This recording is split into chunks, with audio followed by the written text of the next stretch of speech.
이 나뭇가지를 가져다가 불을 붙이니 그 열기로 인해서 독사가 물더라. 이런 제목으로 불에 대해서 좀 말씀해 볼까 합니다. 불은 약하드거든요. 약하드는 요드, 코프, 달래. 요드는 10번째 글자예요. 10번째는 누가 완성을 한 것이죠? 예, 그리스도. 그런데 예수님은 십자가에 죽잖아요. 구로, 그죠? 테시아로. 근데 예수님이 십자가에 죽고 내 안에 점으로 들어오는 것이죠.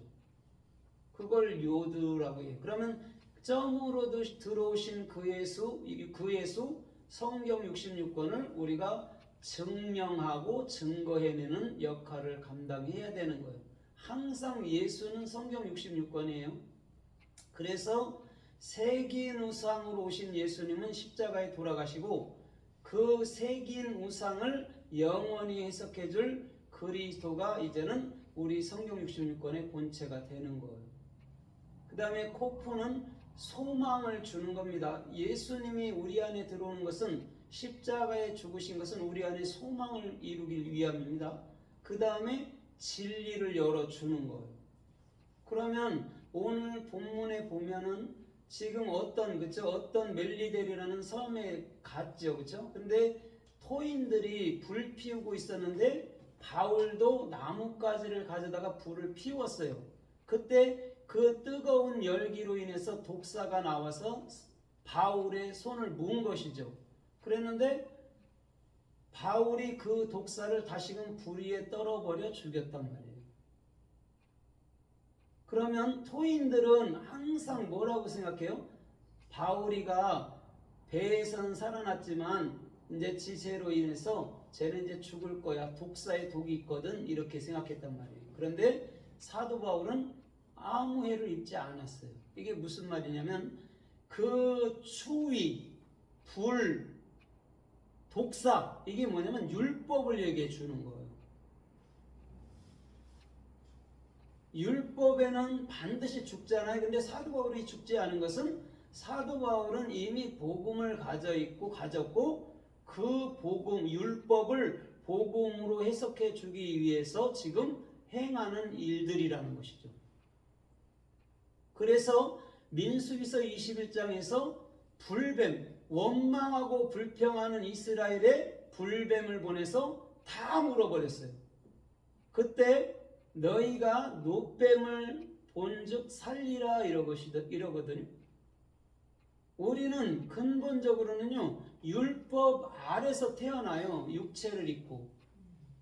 그래서 우리도 알에서 태어나는 거예요. 박혁것에만 알에서 태어나는 게 아니에요. 엄마 자궁이 알이잖아요. 그렇죠? 거기서 태어나는 거예요. 율법으로 철저히 태어나서 우리가 복음을 담게 되면 이제는 율법은 폐해지는 게 아니라 율법이 완성된다라고 얘기해 주는 거예요. 율법은 절대 폐하는 게 아니에요. 하나님 말씀을 누가 폐해요? 그걸 완성시키는 것이죠. 그래서 창세기 3장에서 선악과를 먹고, 그죠? 뱀의 독에 선악과를 먹어버려서 더 이상 나라는 건 존재하지 않는 것. 그래서 내가 내 자신을 봤을 때 내가 벗었네 이 정도만 인지했지 그것을 가릴 수 있는 능력은 내게 없죠. 그래서 그들이 무화과 나무 잎으로 그 허리띠를 껴서 가렸지만 무화과 나무 잎은 알다시피 올마 가지를 못하죠. 그게 율법의 효력이라는 것이죠. 그래서 창세기 3장 21절에서 그 그죠? 양이 죽고 예수가 죽고 그 가죽 옷인 케토네트 이건 뭐냐면 제사장들이 금으로 수놓은 옷을 입었다 했잖아요. 그 얘기예요. 케토네트는 그 옷을 말해주는 거예요. 그것을 아담과 하와에게 입혀주는 것이죠. 쉽게 말하면 그리스도도 있고 그 교회인 하와에게도 입혀줬다라는 것이죠. 오늘 주님은 창세기 3장과 민수기서 21장을 통해서 율법에서 복음으로 들어오는 길들, 복음으로 들어와야 되는 과정들, 관문들을 설명해 주고 있다라는 것이죠. 그래서 사도 바울은 독사가 물었을 때 해를 당하지 아니하고 그걸 바로 떨어버려서 죽이는 거예요. 행위니까, 율법의 행위니까. 그럼 복음을 가진 자들은 율법주의자들의 행위를 어떻게 해야 되죠? 멸할 수 있어야 된다는 거죠.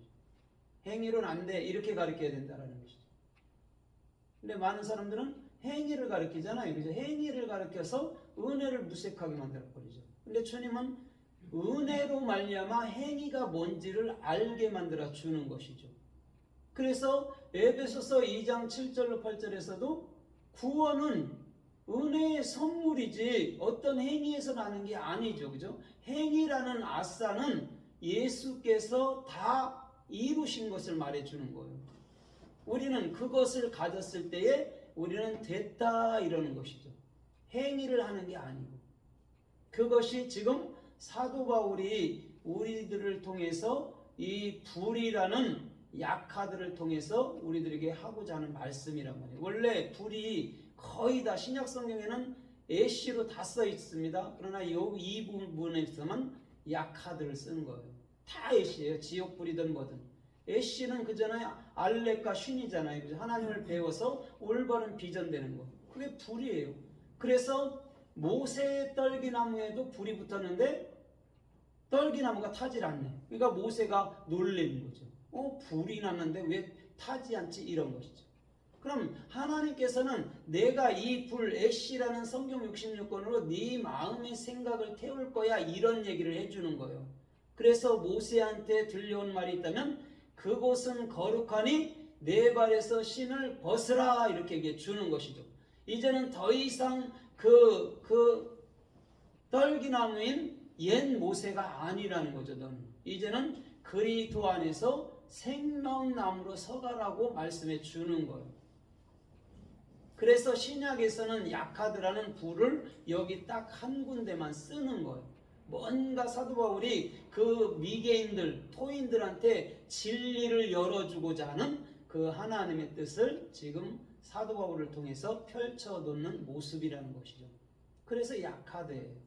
내가 니들 안에 십자가로 돌아가신 그 예수가 너희 안에 소망을 주고 너희에게 진리를 열어줄게. 그러면 너희는 더 이상 토인들이 아니고 손가락질 당하는 그런 사람들이 아니 될 거야 라고 설명해 주는 거예요. 그러면 오늘 이 약하드가 또 성서에서 구약에서 또 어떻게 쓰였나 우리가 좀 살펴보면서 은혜를 받아보도록 하겠습니다. 주님께서는 레위기서에 보면 레위기서 6장 13절에 보면 모세와 아론에게 주님은 이렇게 말씀해요. 너는 제단의 불을 끄지 말아서 영원히 타오르게 하라 이렇게 얘기하거든요. 거기서 지금 약하드가 쓰였단 말이에요. 그럼 왜 영원히 끊지 마, 불을 끄지 마, 영원히 타오르게 해? 왜 이렇게 말했을까요? 진리는 어제나 오늘이나 내일이나 동일하다는 것이죠. 히브리서 13장 8절에 보면. 그래서 끄지 못하게 하는 거예요. 그러면 이런 거잖아요. 진리는 내가 오늘 딱 이 순간에 죽는다 해도 그 순간까지 증거돼야 되는 게 진리라는 것이죠. 그래서 끄지 못하게 한 거예요. 옛날에도 보면 우리도 고대 때 보면 그 불씨를 그냥 끄지 않았어요. 계속 살려서 그 불씨로 쓰고 그 불씨로 쓰고 그랬단 말이죠. 그런 것도 다 뭐 그때 당시는 뭐 성냥이나 이런 것도 되게 어려워서 그렇게 했지만은 실상은 이 지금 성경으로 돌아가야 된다는 거죠. 불을 끄지 못하게 했던 거. 그래서 우리 안에 진리의 문이 열리도록 만들어 주는 것이 지금 약하드라는 불의 의미라는 것이죠. 그럼 그 불은 분명히 나뭇가지를 다 태우죠. 나뭇가지. 그죠? 사람의 생각 방법들은 태워지고 또 율법의 성경 66권의 율법의 그 행위, 그 문자도 다 불에 타버리는 것이죠. 그래야지만 이제는 복음만 우리 마음속에 남는 것이죠. 그래서 출애굽기 12장에도 보면 양을 먹을 때 여러분 뭐냐면 불에 구워서 먹으라고 얘기를 했어요. 그 다음에 그걸 다 먹지 못하면 불에 다 태워버려 이런다고. 거기도 똑같이 약하더란 말이죠. 내가 소화하지 못하면 내가 못 먹을 것 같으면 태워버리라는 것이죠. 왜? 말씀을 그냥 내가 안다 본다 해갖고 갖고 있으면 교만으로 가기 때문에 그렇다는 거죠.